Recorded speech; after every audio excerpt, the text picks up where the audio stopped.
ವೀಕ್ಷಕರೇ ನಮಸ್ಕಾರ. ಇದು ಚುನಾವಣಾ ಹೋರಾಟದ ರಾಜಕೀಯ ಕದನ ಕುತೂಹಲದಲ್ಲಿ ನಾವು ರಾಜಕೀಯ ಆಕಾಂಕ್ಷೆ ಮಹತ್ವಾಕಾಂಕ್ಷೆಯನ್ನು ಹೊಂದಿರುವ ರಾಜಕೀಯ ವ್ಯಕ್ತಿಗಳನ್ನು ಕರೆದು ಅಥವಾ ಚುನಾವಣೆ ಸ್ಪರ್ಧಿಸುವ ಆಕಾಂಕ್ಷೆಯನ್ನು ಹೊಂದಿರುವ ವ್ಯಕ್ತಿಗಳನ್ನು ಕರೆದು ಮಾತಾಡ್ತಾ ಇದ್ದೇವೆ. ಇವತ್ತು ನಮ್ಮ ಜೊತೆಯಲ್ಲಿದ್ದಾರೆ ಐವನ್ ಡಿಸೋಜಾ ಅವರು ಮುಲ್ಕಿ ಮೂಡಬಿದ್ರೆ ವಿಧಾನಸಭಾ ಕ್ಷೇತ್ರದ ಕಾಂಗ್ರೆಸ್ ಅಭ್ಯರ್ಥಿಯಾಗುವ ಆಕಾಂಕ್ಷೆಯೊಂದಿಗೆ ಪ್ರಯತ್ನವನ್ನು ಮುಂದುವರಿಸಿದ್ದಾರೆ. ಸೊ ಅವರ ಜೊತೆ ಮಾತಾಡ್ತಾ ಇದ್ದೇನೆ. ಕಾರ್ಯಕ್ರಮಕ್ಕೆ ಸ್ವಾಗತ ಸರ್. ಐವನ್ ಡಿಸೋಜಾ ಅವರಿಗೆ ಭಾರೀ ಆಸೆ, ಅದನ್ನು ದುರಾಸೆ ಅಂತ ಕೂಡ ನಾವು ಅಂದರೆ ನಿಮ್ಮ ವಿರೋಧಿಗಳು ಹೇಳ್ತಾರೆ. ಅಂದರೆ ಈಗಾಗಲೇ MLC ಆಗಿದ್ದೀರಿ, ಹಾಗೆ ಮುಖ್ಯ ಸಚೇತಕರು ಕೂಡ ಆಗಿದ್ದೀರಿ, ಇನ್ನೂ ಮತ್ತೇನು ಬೇಕು ಅಂತ ಐವನ್ ಡಿಸೋಜಾ ಈಗ ಮುಲ್ಕಿ ಮೂಡಬಿದ್ರೆಗೆ ಯಾಕೆಂದರೆ ಇನ್ನೂ ಯಾಕೆ ಬೇಕು ಅಂತ ಐವನ್ ಡಿಸೋಜಾರಿಗೆ? ರಾಜಕಾರಣಿಗಳಿಗೆ ಯಾವಾಗಲೂ ಜನರಿಂದ ನೇರವಾಗಿ ಆಯ್ಕೆಯಾಗಿ ಹೋಗಬೇಕು ಅಂತೇಳುವ ಆಸೆ ಇರ್ತದೆ.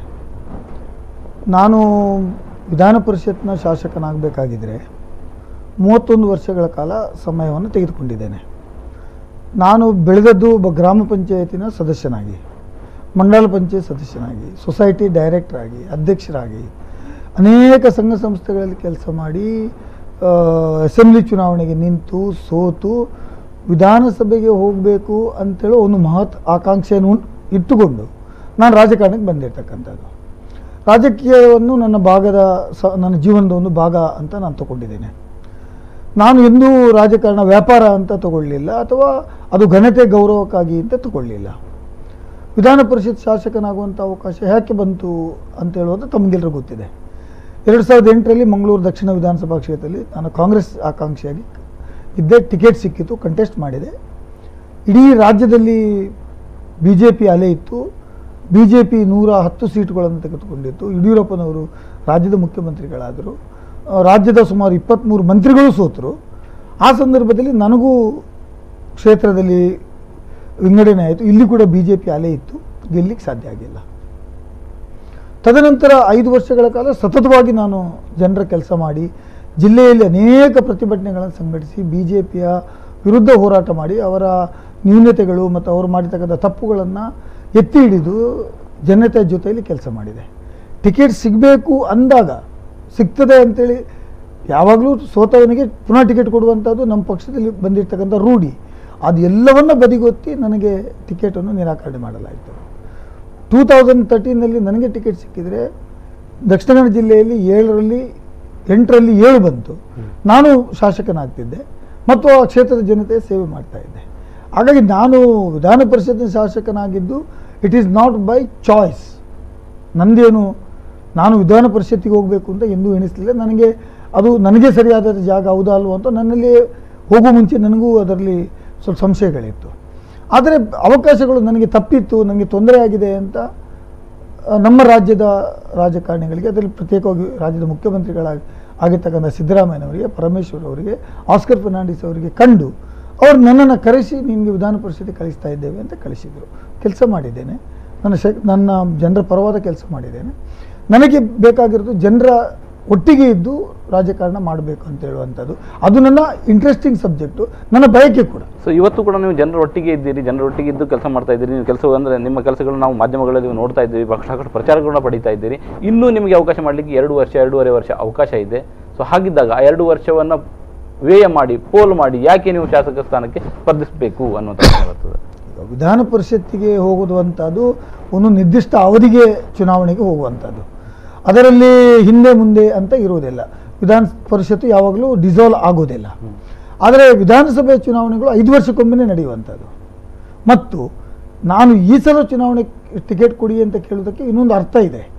ನಾನು ಕೇಳಿರ್ತಕ್ಕಂಥದ್ದು ಯಾಕಪ್ಪ ಅಂದರೆ, ಮುಲ್ಕಿ ಮೂಡಬಿದ್ರೆ ಶಾಸಕರಾಗಿರ್ತಕ್ಕಂಥ ಅಭಯಚಂದ್ರ ಜೈನ್ ಅವರು ಘೋಷಣೆ ಮಾಡಿದರು. ನನ್ನ ಮನೆಯಲ್ಲಿ ಮುಖ್ಯಮಂತ್ರಿಗಳು ನನ್ನ ಮನೆಗೆ ಒಂದು ದಿವಸ ಸಂಜೆ ಕಾಫಿಗೆ ಬಂದಾಗ ಘೋಷಣೆ ಮಾಡಿದರು, ನಾನು ಇನ್ನು ಮುಂದೆ ವಿಧಾನಸಭಾ ಚುನಾವಣೆಗೆ ನಿಲ್ಲೋದಿಲ್ಲ, ಯಾರಾದ್ರು ನಿಲ್ಲೋದಾದರೆ ಅವರಿಗೆ ಸಹಾಯ ಮಾಡ್ತೀನಿ, ನನಗೆ ಸಾಕಾಗಿದೆ ಅಂತ ಮಾತನ್ನು ಹೇಳಿ. ಅದರ ನಂತರ ನಾನು ಅಲ್ಲಿ ವೇಕೆನ್ಸಿ ಕ್ರಿಯೇಟ್ ಆಯಿತು, ಅಲ್ಲಿ ಒಂದು ಅವಕಾಶ ಲಭಿಸ್ತದೆ ಅಂತ ಹೇಳುವಂಥದ್ದು.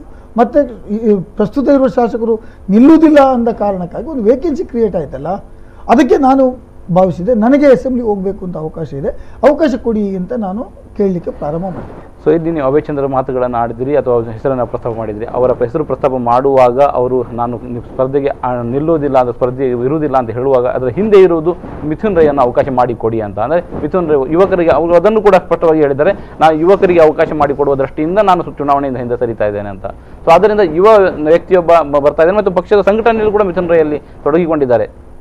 ಹಾಗಿರುವ ಮಿಥುನ್ ರೈ ವಿಷಯಕ್ಕೆ ಬರೋದಾದರೆ ಅವರು ಅಭಯ್ ಚಂದ್ರ ಹೇಗೆ ಅವರನ್ನು ಸಪೋರ್ಟ್ ಮಾಡ್ತಾ ಇದ್ದಾರೆ ಅಂತ ತಿಳ್ಕೊಳ್ತೀವಿ, ಅದೇ ರೀತಿ ಅವರು ಬೆಳವಣಿಗೆಯಲ್ಲಿ ನೀವು ಕೂಡ ಸಪೋರ್ಟ್ ಮಾಡಿದವರು. ಅಂಥ ವ್ಯಕ್ತಿಯೊಬ್ಬ ಅಲ್ಲಿ ನಿಲ್ತಾ ಇರುವಾಗ ನೀವ್ಯಾಕೆ ಅವರನ್ನು ಅಡ್ಡಿಪಡಿಸಬೇಕು? ಮಿಥುನ್ ರೈ ನನ್ನ ಬಹಳ ಆತ್ಮೀಯ ಮಿತ್ರ, ಜಿಲ್ಲಾ ಕಾಂಗ್ರೆಸ್ನ ಅಧ್ಯಕ್ಷನಾಗಿರ್ತಕ್ಕಂಥವನು, ಅವನು ರಾಜಕಾರಣಕ್ಕೆ ತಂದವನೇ ನಾನು ಅಂದರೆ ನಾನು ನನ್ನ ಜೊತೆ ನನ್ನ ಮೂಲಕ ಬಂದದ್ದು, ನನ್ನ ಮೂಲಕ ಅವರು ಕೆಲಸಕ್ಕೆ ಬಂದಿರ್ತಕ್ಕಂಥದ್ದು. ಆ ಮೂಲಕ ಕಾಂಗ್ರೆಸ್ ಪಕ್ಷದಲ್ಲಿ ಅವನಿಗೆ ಒಳ್ಳೆಯ ಅವಕಾಶಗಳು ಬಂದಿದ್ದಾವೆ, ಕೆಲಸ ಮಾಡ್ತಾರೆ, ಒಳ್ಳೆಯ ಯುವಕ, ಅದರ ಬಗ್ಗೆ ನನಗೆ ಎರಡನೇ ಮಾತಿಲ್ಲ. ಇವತ್ತು ಜಿಲ್ಲಾ ಕಾಂಗ್ರೆಸ್ಸಿನ ಅಧ್ಯಕ್ಷರಾಗಿದ್ದಾರೆ, ಸಕ್ರಿಯವಾಗಿದ್ದಾರೆ, ಎರಡನೇ ಮಾತಿಲ್ಲ. ನಾನು ಟಿಕೆಟ್ ಕೇಳಿರ್ತಕ್ಕಂಥದ್ದು ಅಭಯ್ ಚಂದ್ರ ಜೈನ್ ಅವರು ನಿಲ್ಲುವುದಿಲ್ಲ ಅಂದ ಕಾರಣಕ್ಕಾಗಿ. ಅಭಯ್ ಚಂದ್ರ ಜೈನ್ ಅವರು ನಿಲ್ಲುವುದಿಲ್ಲ ಅಂದ ಕಾರಣಕ್ಕಾಗಿ ಅವರು ತನಗೆ ಬೇಕಾದವರಿಗೆ ಕೊಡಿ ಅಂತ ಹೇಳುವ ಅಧಿಕಾರ ಈ ಪಕ್ಷದಲ್ಲಿ ಅದು ಇರೋದಿಲ್ಲ. ಈ ಪಕ್ಷದಲ್ಲಿ ಅವ್ರು ನಿಲ್ಬೇಕಾದ್ರೆ ನಿಲ್ಬೇಕು, ಅವರಿಗೆ ಬೇಡ ಅಂದರೆ ಇಂಥವರಿಗೆ ಕೊಡಿ ಅಂದರೆ ಅವರು ಬಿಟ್ಟುಕೊಡ್ತಾರೆ ಅಂತ ಅರ್ಥ ಅಲ್ಲ, ಅದು ಹೈಕಮಾಂಡ್ ತೀರ್ಮಾನ ತೆಗೆದುಕೊಳ್ತದೆ. ನಾವು ಅದನ್ನು ಹೈಕಮಾಂಡ್ ಕೂಡ ಅದು ಸ್ಪಷ್ಟಪಡಿಸಿದೆ. ಅಭಯ್ ಚಂದ್ರ ಜೈನ್ ಅವರು ನಿಲ್ಲುವುದಾದರೆ ನೀವು ನಿಲ್ಲಿ, ನೀವು ನಿಲ್ಲದೇ ಇದ್ದರೆ ಅವರಿಗೆ ಕೊಡಬೇಕು ಇವರಿಗೆ ಕೊಡಬೇಕು ಅಂತ ಹೇಳೋದಕ್ಕೆ ನೀವು ನಿರ್ಬಂಧನೆಗಳನ್ನು ಆಗ್ಲಿಕ್ಕೆ ಕೂಡ್ದು ಅಂತೇಳಿ ಅಲ್ಲ, ಅವ್ರು ಹಾಕದೇ ಇದ್ರು ಕೂಡ ಅವ್ರು ನಿರ್ಬಂಧನೆ ಹಾಕದೆ ಅವರು ಮನವಿ ಮಾಡ್ಕೊಂಡಿದ್ದಾರೆ, ಯುವಕರಿಗೆ ಕೊಡಬೇಕು ಮತ್ತು ಅವರು ಪ್ರಮೋಟ್ ಕೂಡ ಮಾಡ್ತಾ ಇದ್ದಾರೆ ಮಿಥುನ್ ರೈಗೆ ಬೇಕು ಅಂತ. ಸೊ ಅಂತ ಸಂದರ್ಭ ಎದುರು ಕಾಣ್ತಾ ಇರುವಾಗಲೇ ನೀವು ಯಾಕೆ ಅಣಿಯಾಗಬೇಕು ಅನ್ನೋದು? ಪ್ರಮೋಟ್ ಮಾಡ್ತಕ್ಕಂಥದ್ದು ನಮ್ಮ ರಾಜಕೀಯ ಪಕ್ಷ, ಅದು ಕಾಂಗ್ರೆಸ್ ಪಕ್ಷದಲ್ಲಿ ಯಾರ್ಯಾರಿಗೆ ಟಿಕೆಟ್ ಕೊಡಬೇಕು ಅಂತ ಹೈಕಮಾಂಡಿನ ತೀರ್ಮಾನ ಇರ್ತದೆ. ನನಗೆ ಖಂಡಿತವಾಗಿ ಗೊತ್ತಿತ್ತು ಇಲ್ಲಿ ಇನ್ನೊಂದು ಆ ಸಮುದಾಯದವರಿಗೆ ಟಿಕೆಟ್ ಕೊಡುವಂಥ ಅವಕಾಶಗಳು ಇಲ್ಲ ಅಂತ ಹೇಳಿ ನನ್ನ ಮನಸ್ಸಿನಲ್ಲಿ ಸ್ಪಷ್ಟವಾಗಿತ್ತು. ಮತ್ತು ನಾನು ಕೂಡ ಕೇಳಿದ್ದೇನೆ, ನನ್ನ ಹೈಕಮಾಂಡ್ ಜೊತೆ ನಾನು ಕೇಳಿದ್ದೇನೆ. ಅವರು ಹೇಳಿದ್ದಾರೆ ನನಗೆ ಯಾರು ರಾಜ್ಯದಲ್ಲಿ ಟಿಕೆಟ್ ಕೊಡುವಂಥ ಹಂತದಲ್ಲಿದ್ದಾರೆ, ನಾನು ಕೂಡ ಅವರ ಜೊತೆ ವಿಚಾರ ಮಾಡಿದ್ದೇನೆ. ನಾನು ಈ ರೀತಿ ಮೂಡುಬಿದಿರೆಯಲ್ಲಿ ಅಭಯ್ ಚಂದ್ರ ಜೈನ್ ಅವರು ನಿವೃತ್ತಿ ಆಗ್ತೇನೆ ಅಂತ ಹೇಳಿದ್ದಾರೆ, ಏನು ಮಾಡಿ ಹಾಗೆ ಅವರು ಹೇಳಿದ್ದಾರೆ, ಅಭಯ್ ಚಂದ್ರ ಜೈನ್ ನಿಲ್ಲದೇ ಇದ್ದರೆ ನಿನಗೆ ನಾವು ಖಂಡಿತವಾಗಿ ಅವಕಾಶ ಮಾಡಿಕೊಡ್ತೇವೆ, ನೀನು ನಿನ್ನ ಕೆಲಸವನ್ನು ಮಾಡು ಅಂತ ಮಾತನ್ನು ಹೇಳಿದರು. ಆ ರೀತಿಯಲ್ಲಿ ನಾನು ಕೆಲಸವನ್ನು ಮಾಡ್ಕೊಂಡು ಬಂದಿದ್ದೇನೆ, ಅವರೂ ಕೆಲಸವನ್ನು ಮಾಡ್ಕೊಂಡು ಬಂದಿದ್ದಾರೆ. ಆದರೆ ಅಭಯ್ ಚಂದ್ರ ಜೈನ್ ಅವರು ನಾನು ತ್ಯಾಗ ಮಾಡ್ತೇನೆ ಅಂತ ಹೇಳಿ, ಆಯಿತು ತ್ಯಾಗ ಮಾಡಿದಾಗ ಸ್ವಾರ್ಥ ಯಾಕೆ ಇಟ್ಕೊಳ್ಬೇಕು? ಸ್ವಾರ್ಥ ಇಟ್ಟುಕೊಳ್ಳೋದಕ್ಕೆ ತ್ಯಾಗ ಅನ್ನೋದಿಲ್ಲ, ಅದು ಟ್ರಾನ್ಸ್ಫರ್ ಆಫ್ ಪ್ರಾಪರ್ಟಿ ಅಲ್ಲ. ಯಾವುದೇ ಆಸ್ತಿಯನ್ನು ಒಬ್ಬರಿಂದ ಇನ್ನೊಬ್ಬನಿಗೆ ವರ್ಗಾವಣೆ ಮಾಡೋದಲ್ಲ. ರಾಜಕಾರಣದಲ್ಲಿ ಎಲ್ಲರೂ ಬೆಳೀಲಿಕ್ಕೆ ಅವಕಾಶ. ನಾನು ಪಕ್ಷದ ಕಾರ್ಯಕರ್ತನೆ, ಮಿಥುನ್ ರೈ ಪಕ್ಷದ ಕಾರ್ಯಕರ್ತನೆ, ಅಥವಾ ಇನ್ನೊಬ್ಬ ಕವಿತಾ ಸನಿಲ್ ಅವರು ಪಕ್ಷದ ಕಾರ್ಯಕರ್ತಳೆ, ಅಥವಾ ಇನ್ನೊಬ್ಬರು ಯಾರಾದರೂ ಮಾಡಿದರೆ ಅವರು ಪಕ್ಷದ ಕಾರ್ಯಕರ್ತರೆ. ಅಲ್ಲಿ ಸಮಾನ ಅವಕಾಶಗಳು ಬರ್ತವೆ. ಯಾವಾಗ ಅವರು ನಿಲ್ಲುವುದಿಲ್ಲ ಅನ್ನೋ ಮೇಲೆ ವಿರೋಧವರಿಗೆ ಇಂಥವರಿಗೆ ಕೊಡಿ ಅಂತ ಬೊಟ್ಟು ಮಾಡೋದು ರಾಜಕಾರಣ ಸರಿಯಾದ ಕ್ರಮ. ನೀವು ಆವಾಗ ಒಂದು ಹೇಳಿದ್ರಿ, ನನ್ನ ಸಮುದಾಯದವರಿಗೆ ಮತ್ತೊಂದು ಅವಕಾಶ ಇಲ್ಲಿ ಸಿಗುವ ಸಾಧ್ಯತೆ ಇಲ್ಲ ಅಂತ ನಿಮಗೆ ಗೊತ್ತಿದೆ. ಹಾಗಾದರೆ ನಿಮಗೆ ಕೊಡುವುದರ ಮೂಲಕ, ಅಂದರೆ ಕಾಂಗ್ರೆಸ್ ಪಕ್ಷ ಈಗಾಗಲೇ ಮುಸ್ಲಿಂ ಅಥವಾ ಕ್ರೈಸ್ತರ ಬ್ರ್ಯಾಂಡ್ ಆಗಿದೆ, ಸೊ ಅದರ ಜೊತೆಯಲ್ಲಿ ನಿಮಗೆ ಕೊಡ್ತಾ ಇದ್ದಾರೆ ಅಂತಂದರೆ ಈಗಾಗಲೇ ಮುಸ್ಲಿಮರು ಕ್ರಿಶ್ಚಿಯನ್ರು ಆಲ್ರೆಡಿ ಇಲ್ಲಿ ಶಾಸಕರಿದ್ದಾರೆ, ಸಚಿವರು ಕೂಡ ಇದ್ದಾರೆ. ಹಾಗಿರುವಾಗ ಮತ್ತೊಬ್ಬ ಕ್ರಿಶ್ಚಿಯನ್ ಅಭ್ಯರ್ಥಿ ಅಂದರೆ ಇರುವುದೇ ತನ್ನ ಕ್ಷೇತ್ರದಲ್ಲಿ ದಕ್ಷಿಣ ಕನ್ನಡ ಜಿಲ್ಲೆಯಲ್ಲಿ ಮತ್ತು ಉಡುಪಿ ಜಿಲ್ಲೆಯಲ್ಲಿ ಅತ್ಯಂತ ಹೆಚ್ಚು ಕ್ರೈಸ್ತ ಸಮುದಾಯದವರು ಇರ್ತಕ್ಕಂಥ ಜಿಲ್ಲೆ ಇದೆ ದಕ್ಷಿಣ ಕನ್ನಡ ಮತ್ತು ಉಡುಪಿ ಜಿಲ್ಲೆ. ಬಿಟ್ಟರೆ ಬ್ಯಾಂಗ್ಳೂರು ಮತ್ತು ಬೀದರ್, ಎಲ್ಲಿ ಕೊಡಬೇಕು ಅಲ್ಲೇ ಕೊಡಬೇಕು ತಾನೆ ನಮ್ಮ ಸಮುದಾಯಕ್ಕೆ. ಈಗ ನಮ್ಮ ಜಿಲ್ಲೆಯಲ್ಲಿ 26% ಜನ ಕ್ರೈಸ್ತ ಸಮುದಾಯದವರು ಇದ್ದಾರೆ. 26ರಲ್ಲಿ 26% ಜನ ಕೂಡ ಇವತ್ತು ಕಾಂಗ್ರೆಸ್ ಪಕ್ಷಕ್ಕೆ ಬೆಂಬಲ ಮಾಡುವಂಥ ಒಂದು ಸಮುದಾಯ ಇದ್ದರೆ ಅದು ಕ್ರೈಸ್ತ ಸಮುದಾಯದವರು ಅಂತ ಹೇಳಿದ್ರು ಎರಡನೇ, ಅದನ್ನು ಯಾರು ಅಲ್ಲ ಕಳೆಯುವಂತಿಲ್ಲ. ನನ್ನನ್ನು ಸೇರಿ 26% ಇದ್ದೇವೆ. ಆದರೆ 14% ಇದ್ದವರಿಗೆ ಬಂಡ್ ಸಮುದಾಯಕ್ಕೆ ಈಗಾಗಲೇ 2 ಸೀಟುಗಳು ದಕ್ಷಿಣ ಕನ್ನಡ ಜಿಲ್ಲೆಯಲ್ಲಿ ಕೊಟ್ಟಿದ್ದೇವೆ, ಉಡುಪಿ ಜಿಲ್ಲೆಯಲ್ಲಿ 1 ಸೀಟು ಕೊಡ್ತಾ ಇದ್ದೇವೆ, ಇನ್ನೊಂದು ಕಾರ್ಕಳದಲ್ಲಿ ಸೀಟ್ ಕೊಡಬೇಕು ಅಂತ ಕೇಳ್ತಾ ಇದ್ದಾರೆ. ಆಗಿರುವಾಗ ನನ್ನ ಸಮುದಾಯಕ್ಕೆ ಅವಕಾಶ ಇಲ್ಲಿ ಉಂಟು. ಈಗ 35,000 ಜನ ಕ್ರೈಸ್ತ ಸಮುದಾಯದವರು ಮುಲ್ಕಿ ಮೂಡುಬಿದಿರೆ ಕ್ಷೇತ್ರದಲ್ಲಿದ್ದಾರೆ ಮತ್ತು ಅದು ಒಂದು ಅಲ್ಪಸಂಖ್ಯಾತರು ಪ್ರತಿನಿಧಿಸುವಂಥ ಕ್ಷೇತ್ರ. ಇವತ್ತು ಒಬ್ಬ ಅಭಯ್ ಚಂದ್ರ ಜೈನ್ ಅವರು ಒಂದು ಅಲ್ಪಸಂಖ್ಯಾತ ಸಮುದಾಯಕ್ಕೆ ಸೇರ್ತಕ್ಕಂಥವ್ರು. ಅಲ್ಪಸಂಖ್ಯಾತ ಸಮುದಾಯಕ್ಕೆ ಸೇರಿದಂಥ ಕ್ಷೇತ್ರದಲ್ಲಿ ಇನ್ನೊಬ್ಬ ಅಲ್ಪಸಂಖ್ಯಾತ ಕ್ಷೇತ್ರಕ್ಕೆ ಕೊಡುವುದಕ್ಕೆ ಯಾವುದೇ ತೊಂದರೆಗಳು ಬರೋದಿಲ್ಲ. ಮತ್ತು ಕ್ರೈಸ್ತ ಸಮುದಾಯದ ಅತ್ಯಂತ ಹೆಚ್ಚು ಜನಸಂಖ್ಯೆ ಇರತಕ್ಕಂಥ ಕ್ಷೇತ್ರ ಅದು. ಹಾಗಾಗಿ ನನಗೆ ಆ ಕ್ಷೇತ್ರದ ಜನರ ಪರಿಚಯ ಇತ್ತು, ಒಲವು ಇತ್ತು. ಆ ಕ್ಷೇತ್ರದ ಜನರು ನನ್ನನ್ನು ಬನ್ನಿ ನಿಮಗೆ ಅವಕಾಶ ಇದೆ ಕಂಟೆಸ್ಟ್ ಮಾಡಿ ಅಂತ ಹೇಳಿದ ಉದ್ದೇಶಕ್ಕೋಸ್ಕರ ನಾನು ಒಪ್ಪಿಕೊಂಡಿದ್ದೆ ಮತ್ತು ಅಲ್ಲಿ 2 ವರ್ಷದಿಂದ ಕೆಲಸ ಮಾಡ್ತಾ ಇದ್ದೇನೆ. ಜನರ ಬೆಂಬಲ ನನ್ನ ಪಾಲಿಗೆ ಸರಿಯಾಗಿದೆ ಅಂತ ನನಗೆ ಅದು ನನಗೆ ಮತ್ತೆ ಪ್ರಶ್ನೆ ಬರ್ತಾ ಇರೋದು ಅದೇ. ಅಂದರೆ 8 ವಿಧಾನಸಭಾ ಕ್ಷೇತ್ರ ಇಲ್ಲಿ ಇರುವಂಥದ್ದು, ಅದರಲ್ಲಿ ಈಗ 4 ಅಲ್ಪಸಂಖ್ಯಾತರಿಗೆ ಹಂಚಿ ಹೋಗಿಬಿಟ್ಟಿದೆ. ನೀವು ಹೇಳ್ತಾ ಇರುವ ಹಾಗೆ ಬಂಟ ಸಮುದಾಯದ ಇಬ್ಬರು ಹೋದರೆ ಉಳಿದ ಸಮುದಾಯದವರು ಏನು ಮಾಡಬೇಕು, ಅವರಿಗೆ ಏನು ಅವಕಾಶ ಅನ್ನೋ ಪ್ರಶ್ನೆ ಬರ್ತದೆ. ಈ ಪ್ರಶ್ನೆಗೆ ನಿಮ್ಮ ಉತ್ತರ ಪಡಿಸಿ ತಿಳಿಯಲಿಕ್ಕೆ ಬಯಸ್ತೇನೆ. ಅದಕ್ಕಿಂತ ಮೊದಲು ಸಣ್ಣ ವಿರಾಮ. ಸೊ ವೀಕ್ಷಕರೇ, ವಿರಾಮದ ಮೊದಲು ನಾನು ಐವನ್ ಸರ್ಗೆ ಒಂದು ಪ್ರಶ್ನೆ ಕೇಳಿದ್ದೆ. 8 ವಿಧಾನಸಭಾ ಕ್ಷೇತ್ರದಲ್ಲಿ 4 ವಿಧಾನಸಭಾ ಕ್ಷೇತ್ರಗಳು ಅಲ್ಪಸಂಖ್ಯಾತರಿಗೆ ಬಿಟ್ಟಾಗಿದೆ. ಅದರ ಹೊರತಾಗಿ ನೀವು MLC ಆಗಿದ್ದೀರಿ, ಮತ್ತೆ ನಿಮಗೆ MLC ಅವಧಿ ಇನ್ನೂ 2 ವರ್ಷ ಇದೆ. ಹಾಗಿದ್ದಾಗ ಮತ್ತೆ ಯಾಕೆ ಈ ಆಸೆ ಅಂತ ಪ್ರಶ್ನೆ. ದಕ್ಷಿಣ ಕನ್ನಡ ಜಿಲ್ಲೆ ಮತ್ತು ಉಡುಪಿ ಜಿಲ್ಲೆಯನ್ನು ನಾವು ಒಂದು ಒಟ್ಟಾಗಿ ತೆಗೆದುಕೊಳ್ಬೇಕಾಗ್ತದೆ, ಅವಿಭಜಿತ ದಕ್ಷಿಣ ಕನ್ನಡ ಜಿಲ್ಲೆ. ಹಾಗೆ ನೋಡಿದರೆ ಉಡುಪಿ ಜಿಲ್ಲೆಯಲ್ಲಿ ಅಲ್ಪಸಂಖ್ಯಾತರ ಸಂಖ್ಯೆ ಬಹಳ ಇದೆ, ಸುಮಾರು 40% ಇದೆ. ಅಲ್ಲಿ ಒಂದೇ ಒಂದು ಅಲ್ಪಸಂಖ್ಯಾತರಿಗೆ ಸೀಟ್ ಇಲ್ಲ. ದಕ್ಷಿಣ ಕನ್ನಡ ಜಿಲ್ಲೆಯಲ್ಲಿ ಎಲ್ಲಿ ಕ್ರೈಸ್ತ ಸಮುದಾಯದವರು, ಮುಸ್ಲಿಮ್ಸ್ ಅವರು, ಜೈನ್ಸರು ಅಥವಾ ಇನ್ಯಾರೋ ಸಮುದಾಯದವರು ಇದ್ದಾರೆ, ಅಲ್ಲಿ ಇದ್ದಲ್ಲಿಯೇ ಕೊಡಬೇಕೇ ಹೊರತು ಬೇರೆ ಎಲ್ಲಿ ಕೊಡುವ ಪ್ರಶ್ನೆ ಇಲ್ಲವೇ ಇಲ್ಲ. ದಕ್ಷಿಣ ಕನ್ನಡ ಜಿಲ್ಲೆಯಲ್ಲಿ ಸುಮಾರು 3 ಲಕ್ಷ ಜನ ಕ್ರೈಸ್ತ ಸಮುದಾಯದವರಿದ್ದಾರೆ. ಅದೇ ರೀತಿ ಮುಸ್ಲಿಂ ಸಂಖ್ಯೆ ಕೂಡ ನಮಗಿಂತಲೂ ಜಾಸ್ತಿ ಇದೆ, 3 ಪಾಲು ಜಾಸ್ತಿ ಇದೆ. ಆಗಿರುವಾಗ ದಕ್ಷಿಣ ಕನ್ನಡ ಜಿಲ್ಲೆ ಉಡುಪಿ ಜಿಲ್ಲೆ ಒಳಗಡೆ ಕೊಡಬೇಕು. ಹಾಗೆ ನೋಡಿದ್ರೆ ಉಡುಪಿ 5 ಸೀಟ್ ಇದ್ದಾವೆ. 5 ಸೀಟಲ್ಲಿ 1 ಸೀಟು ಅಲ್ಪಸಂಖ್ಯಾತರಿಗೆ, ಮುಸ್ಲಿಂ ಆಗಲಿ ಕ್ರೈಸ್ತನರಿಗಾಗಲಿ ಕೊಡುವ ಅವಕಾಶಗಳಿಲ್ಲ. ಕಾಪುನಲ್ಲಿ ಇದೆ, ಕ್ರೈಸ್ತರು ದೊಡ್ಡ ನಂಬರಲ್ಲಿ ಇದ್ದಾರೆ. ಸುರತ್ಕಲ್ನಲ್ಲಿ, ಇದು ನಿಮ್ಮ ಉಡುಪಿಯಲ್ಲಿದ್ದಾರೆ, ಬ್ರಹ್ಮಾವರದಲ್ಲಿ, ಕುಂದಾಪುರದಲ್ಲಿದ್ದಾರೆ, ಬೈಂದೂರಿನಲ್ಲಿ ಇದ್ದಾರೆ, ಕಾರ್ಕಳದಲ್ಲಿ ಇದ್ದಾರೆ. ಒಂದೂ ಕಡೆ ಕೂಡ ಅಲ್ಪಸಂಖ್ಯಾತರಿಗೆ ಸೀಟ್ ಕೊಡುವಲ್ಲಿ ಅವಕಾಶ ಆಗೋದಿಲ್ಲ. ನಾನೇನು ಹೇಳ್ತೇನೆ, ಎಲ್ಲಿ ಅಲ್ಪಸಂಖ್ಯಾತರಿಗೆ ಅವಕಾಶಗಳಿದ್ದಾವೆ ಮತ್ತು ಬಹುಸಂಖ್ಯಾತರು ಅಲ್ಪಸಂಖ್ಯಾತರು ಕಾಂಗ್ರೆಸ್ ಪಾರ್ಟಿಯಲ್ಲಿ ಗೆಲ್ಲುವ ಅವಕಾಶಗಳಿದ್ದಾವೆ, ಅಲ್ಲಿಯೇ ಕೊಡಬೇಕು ಹೊರತು ಬೇರೆ ಕಡೆ ಕೊಟ್ಟು ಏನು ಪ್ರಯೋಜನ. ಹಾಗೆ ಅದು ಆಸೆ ಅನ್ನೋದಕ್ಕಿಂತ whether a candidate is going to win, ನಾವು ಕೊಡುವಂಥ ಅಭ್ಯರ್ಥಿ ಆ ಪಕ್ಷದಲ್ಲಿ ಗೆಲ್ಲಿಕ್ಕೆ ಸಾಧ್ಯ ಉಂಟಾ ಅಂತ ಹೇಳೋದೇ ನೋಡಬೇಕೇ ಹೊರತು ಅವನು ಬರೇ ಜಾತಿ ಆಧಾರದಲ್ಲಿಯೇ ಟಿಕೆಟ್ ಕೊಡೋದಕ್ಕಿಂತ ಜಾತಿ ಆಧಾರವನ್ನು ಹೊಂದಿಕೊಂಡು ಗೆಲ್ಲುವ ಅವಕಾಶ ಇದೆಯಾ ಅಂತ ಕೂಡ ನೋಡಬೇಕು. ಸೊ ನೀವು ಹೇಳಿದ್ರಿ ಆಗಲೇ ಕಾಪುವಲ್ಲಿ ಕೊಡಲಿಕ್ಕೆ ಅವಕಾಶ ಇದೆ, ಬೀದರ್ನಲ್ಲಿ ಕೊಡಲಿಕ್ಕೆ ಅವಕಾಶ ಇದೆ ಅಂತ. ಯಾಕೆ ಅಂದರೆ ನಾವು ದಕ್ಷಿಣ ಕನ್ನಡ ಜಿಲ್ಲೆಯನ್ನೇ ಯಾಕೆ ನಾವು ಅಲ್ಪಸಂಖ್ಯಾತರಿಗೆ ಮಾರ್ಕೊಳ್ಬೇಕು, ಅಲ್ಪಸಂಖ್ಯಾತರಿಗೆ ಬುತ್ತಿ ಕಟ್ಟಿ ಕೊಡಬೇಕು ಅಂದರೆ ನೀವು ಹೇಳಿದ ಹಾಗೆ ಕಾಪುವನ್ನು ಬದಲಾಯಿಸಬಹುದು ಹೊತ್ತು, ಅಥವಾ ಇಲ್ಲಿ ನಾವು ಬೀದರ್ನಲ್ಲಿ ಇದೆ ಅಂತ ಹೇಳಿದ್ರೆ ಬೆಂಗಳೂರಿನಲ್ಲಿ ಇದೆ ಅಂತ ಹೆಚ್ಚು ಅವಕಾಶಗಳನ್ನು ಅಲ್ಲಿ ಹಂಚಿಕೊಡ್ಬೋದು. ಯಾಕೆ ಹಂಚಿಕೆ ಮಾಡ್ತಾ ಇಲ್ಲ ಅಂತ ಪ್ರಶ್ನೆ. ಹಂಚಿಕೆ ಮಾಡ್ಬೋದು. ಈಗ ನಮ್ಮ ಕ್ರೈಸ್ತ ಸಮುದಾಯದ ಇಡೀ ರಾಜ್ಯದಲ್ಲಿ ಇವತ್ತು ನಾವು 3% ಜನ ಇದ್ದೇವೆ ರಾಜ್ಯದಲ್ಲಿ. 3% ಜನ ಅಂದರೆ ಕರ್ನಾಟಕ ರಾಜ್ಯದಲ್ಲಿ 300 ಅಸೆಂಬ್ಲಿ ಮತ್ತು ಕೌನ್ಸಿಲ್ ಸೀಟ್ ಇದ್ದಾವೆ, 225 ವಿಧಾನಸಭೆಯಲ್ಲಿ, 75 ವಿಧಾನ ಪರಿಷತ್ನಲ್ಲಿ. 300 ಸೀಟ್ನಲ್ಲಿ ನಾವು 3% ಇದ್ದರೆ ಎಷ್ಟು ಸೀಟ್ ಕೊಡಬೇಕು ನಮಗೆ? ಅಟ್ಲೀಸ್ಟ್ 12 ಸೀಟ್ ಕೊಡಬೇಕು. ಇವತ್ತು ಬೆಂಗಳೂರು ಮತ್ತೊಂದು ಮಂಗಳೂರು ಬಿಟ್ಟರೆ ಇವ್ರು ಗಿವಿಂಗ್ ಓನ್ಲಿ 2 ಸೀಟ್ಸ್. MLC ಹೊಂದಿದ್ದಾರೆ, ಆಯಿತು, MLC ಅಂತ 3 ಸೀಟ್ ಕೊಟ್ರಿ, ಇನ್ನೂ 9 ಕೊಡಬೇಕಲ್ವಾ? ಒಂದು ಸಮುದಾಯ ಎಲ್ಲರೂ ಜನಸಂಖ್ಯೆಗೆ ಆಧಾರವಾಗಿ ನೀವು ದಲಿತ ಸಮುದಾಯಕ್ಕೆ ಜನಸಂಖ್ಯೆ ಆಧಾರದಲ್ಲಿ ಬಜೆಟ್ನಲ್ಲಿ ಪ್ರೊವಿಷನ್ ಕೊಡ್ತೀರಿ, ಸೀಟ್ ಕೊಡ್ತೀರಿ, ರಿಸರ್ವೇಷನ್ ಮಾಡ್ತೀರಿ. ನೀವು ಬೇರೆ ಸಮುದಾಯಕ್ಕೂ, ಲಿಂಗಾಯತರಿಗೂ, ಒಕ್ಕಲಿಗರಿಗೂ, ಬಂಟರಿಗೂ, ಬೇರೆಯವರಿಗೆಲ್ಲ ನೀವು ಕೊಡುವಾಗ, ಮಗುವಿರ್ಸು ಬೇರೆಯವ್ರಿಗೆ ಕೊಡುವಾಗೆಲ್ಲ ಜನಸಂಖ್ಯೆ ಆಧಾರದಲ್ಲಿ ಕೊಡ್ತೀರಿ. ಕ್ರೈಸ್ತ ಸಮುದಾಯಕ್ಕೆ ಕೊಡುವಾಗ ನೀವು ಜನಸಂಖ್ಯೆ ಆಧಾರದಲ್ಲೇ ತಗೊಳ್ಳಿ. ದಕ್ಷಿಣ ಕನ್ನಡ ಜಿಲ್ಲೆಯಲ್ಲಿ ಮಾತ್ರ ಯಾಕೆ ಮಾತ್ರ ಅಂತ ಎಲ್ಲಿ ಜನಸಂಖ್ಯೆ ಜಾಸ್ತಿ ಇದೆ ಅಲ್ಲಿ ಕೊಡಬೇಕಲ್ವಾ? ಬೀದರ್ನಲ್ಲಿ, ಬೆಂಗಳೂರಿನಲ್ಲಿದೆ. Need eligible candidate also. ಸ್ಪರ್ಧೆ ಅಲ್ಲಿ ಕೂಡ ನೀವು ಟಿಕೆಟ್ ಕೊಡುವಾಗ ನೀವು ಅಲ್ಲಿ ಎಲಿಜಿಬಲ್ ಕ್ಯಾಂಡಿಡೇಟ್ ಇದ್ದಾರೆ ಅಂತ ನೋಡಬೇಕು. ಯಾರು ಚುನಾವಣೆ ಹೋಗಿ ಗೆಲ್ಲುವಂತ ಸಮರ್ಥ ಅಭ್ಯರ್ಥಿಗಳು ನೋಡಬೇಕು. ವಿಷಯಕ್ಕೆ ಬಂದ್ರೆ ನಾವು ಐವನ್ ಅಲ್ಲಿ ಹುಟ್ಟಿ ಬೆಳೆದವರು, ಅವರಿಗೆ ಅವಕಾಶ ಸರಿ ಇದೆ. ನಾನು ಕಂಟೆಸ್ಟ್ ಮಾಡಿದ್ದೆ, ಬಟ್ ಅಲ್ಲಿ ಸಿಟ್ಟಿಂಗ್ MLA ಇದ್ದಾರೆ.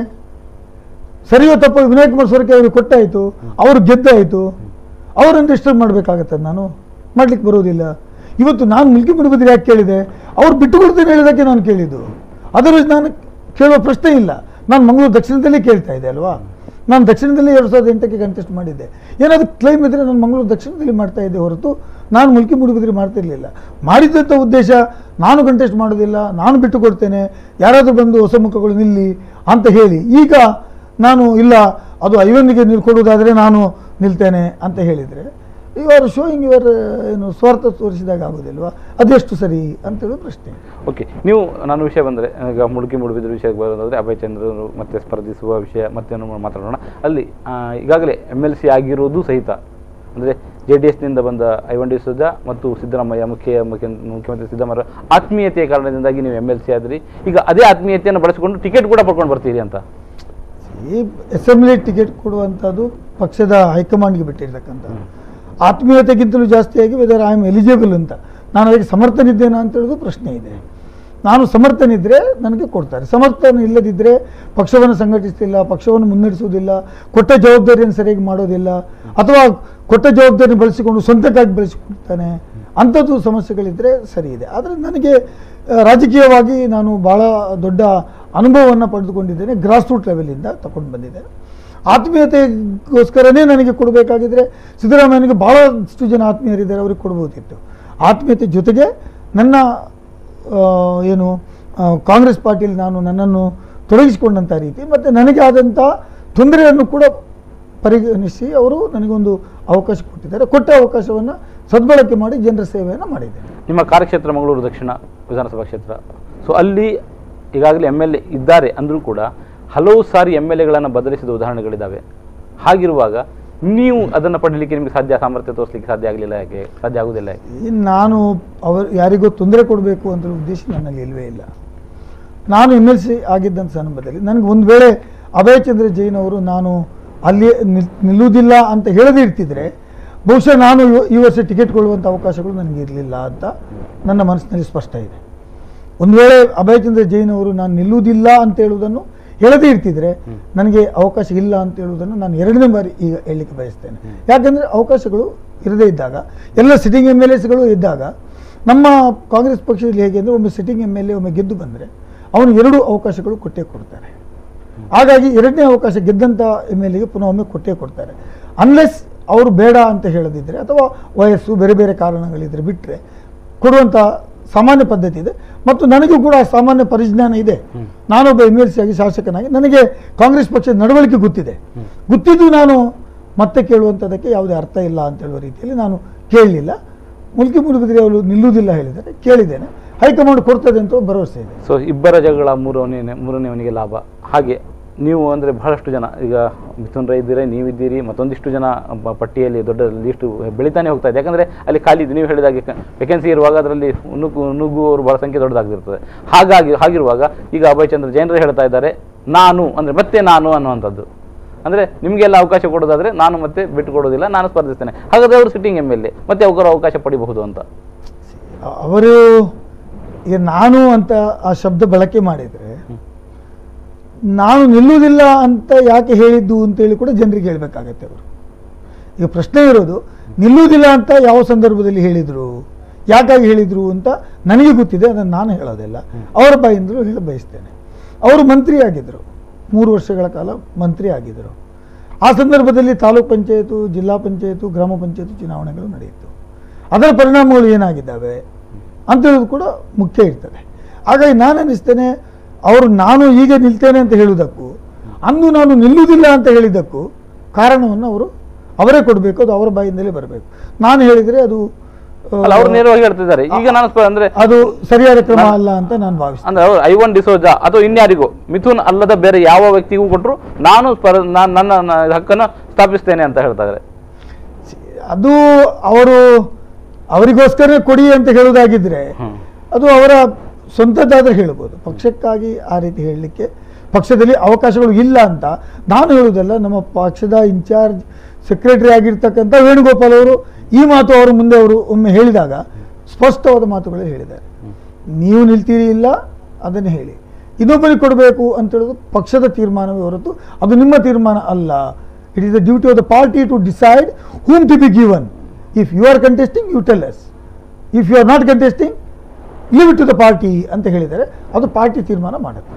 ನಾವು ಪುನಃ ಸ್ಪರ್ಧಿಸುವ ವಿಷಯಕ್ಕೆ ಬಂದರೆ ಅಭಯಚಂದ್ರ ಆದರೂ ಈಗ MLA ಇದ್ದಾರೆ. ನಾನು ಈಗ ಇದಕ್ಕಿಂತ ಮೊದಲು ಬಹಳಷ್ಟು ಜನ ಅಂದರೆ ದೇವೇಗೌಡರು ಇರ್ಬೋದು, ಇವನ್ ಸಿದ್ದರಾಮಯ್ಯ ಕೂಡ ಹೇಳಿದ್ದಾರೆ ಲಾಸ್ಟ್ ಟೈಮ್ ಚುನಾವಣೆಯಲ್ಲಿ ಇದು ನನ್ನ ಕೊನೆಯ ಚುನಾವಣೆ ಅಂತ. ಅದರ ನಂತರ ಕೂಡ ಸ್ಪರ್ಧಿಸಿದ್ದು ಬಹಳಷ್ಟು ಉದಾಹರಣೆಗಳಿದ್ದಾವೆ. ಹಾಗೆ ನಾನು ಒಮ್ಮೆ ಸ್ಪರ್ಧಿಸುವುದಿಲ್ಲ ಅಂತ ಒಮ್ಮೆ ಹೇಳಿಕೊಂಡು ಅಭಯಚಂದ್ರರು ಮತ್ತೆ ರೆಡಿ ಆಗ್ತಾ ಇದ್ದಾರೆ ಅನ್ನುವಂಥದ್ದು. ಸೊ ಅವರಿಗೆ ಅವಕಾಶ ಮಾಡಿಕೊಡ್ಬೇಕಲ್ಲ, ಅದಕ್ಕೇನಂತೀರಿ? ಅದು ಈ ಪ್ರಶ್ನೆಗೆ ನಾನು ನಿಮ್ಮ ಉತ್ತರ ಹೇಳಿಕೆ ಬಯಸ್ತೇನೆ. ಅದಕ್ಕಿಂತ ಮೊದಲು ಸಣ್ಣ ವಿರಾಮ.